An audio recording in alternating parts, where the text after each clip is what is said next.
Здраво на сите.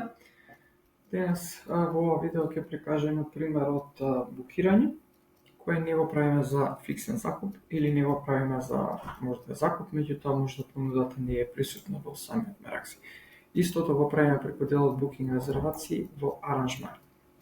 Тука во моментот на продажба го креираме самиот аранжман. Да речеме дека имаме аранжман од 10.7.2026 до 27.2026 година.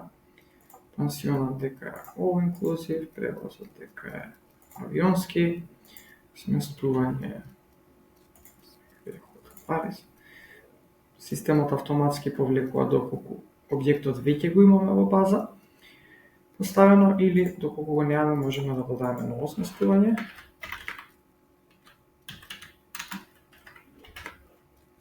Тип на сместување хотел, Турција, Анталија, Аланија. Број на кревети можеме да дефинираме каква соба, додаваме број на ноќевање, тука имаме 9, број на соба можеме, но не мораме да ставиме тип на просторија, дали е студио, соба, апартман, можеме, но не мораме да ставиме. Да речеме цената на овој аранжман е 1890 евра, системот автоматски ќе ни конвертира во денари. Доколку сакаме електронски потпис ќе креираме, доколку не продолжуваме понатаму.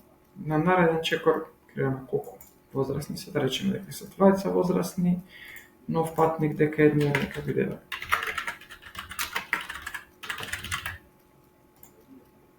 датум на раѓање, телефон и дека имаме овде постоечки патник.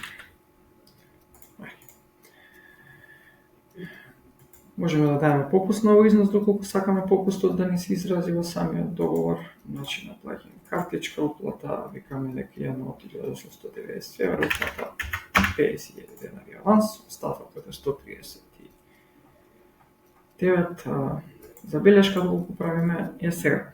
Доколку аранжманов е на некој туроператор, можеме да креираме најава за патување, доколку не, истото не ни треба.